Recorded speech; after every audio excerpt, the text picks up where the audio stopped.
Promo റിവ്യൂയിലേക്ക് എല്ലാവർക്കും സ്വാഗതം. ഈ റിവ്യൂ ഇഷ്ടപ്പെടുവാണെങ്കിൽ ഒന്ന് ലൈക്ക് ചെയ്തും സബ്സ്ക്രൈബ് ചെയ്തും സപ്പോർട്ട് ചെയ്യണേ. അപ്പോൾ സച്ചിനെ പിടിച്ച് ലോക്കപ്പിലാക്കി അങ്ങനെയുള്ള കാര്യങ്ങളെല്ലാം കഴിഞ്ഞതിന് ശേഷം നന്ദു വീട്ടിലോട്ട് ചെന്ന് കഴിയുമ്പോഴേക്കും കനക പറയുവാണ്, ഈ വിവാഹം മുടങ്ങി എന്ന് കരുതി നീയും അനിയും തമ്മിൽ ഒന്നിക്കാമെന്ന് നിങ്ങൾ കരുതണ്ട, അങ്ങനെ ഒരു വിചാരവേ വേണ്ട, നിങ്ങൾ തമ്മിൽ ഒന്നിക്കാൻ ഞാനും അച്ഛനും സമ്മതിക്കത്തില്ല എന്ന് തന്നെ കനക പറയുക. പിന്നീട് മുത്തശ്ശനെയും അനിയും ആദർശനെയും ഒക്കെ കാണിക്കുന്നുണ്ട്. ഇവരെല്ലാവരും കൂടെ സച്ചിയെ കാണാനായിട്ട് പോയിട്ടോ.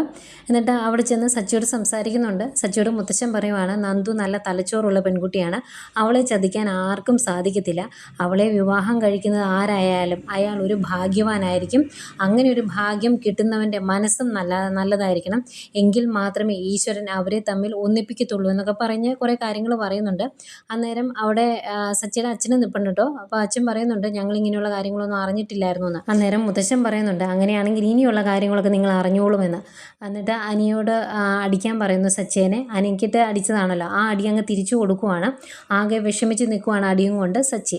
ഈ സമയം അനന്തപുരിയിൽ നയനയ്ക്ക് ചെറിയ തളർച്ചയൊക്കെ വന്ന് തലകറങ്ങി വീഴുന്നു. അപ്പോഴത്തേക്കും ആദർശം ഓടി ചെല്ലുന്നു. അവർ രണ്ടുപേരോട് ഹോസ്പിറ്റലിൽ ചെല്ലുമ്പം ഡോക്ടർ പറയുവാണ്, എടോ ആദർശയെ താനൊരു അച്ഛനാകാൻ പോവാണ്. അത് കേൾക്കുന്ന ആദർശനും നയനയ്ക്കും ഭയങ്കര സന്തോഷമാകുന്നുണ്ട്. ഇതൊക്കെയാണ് ഇന്നത്തെ പ്രൊമോയായിട്ട് കാണിച്ചത്.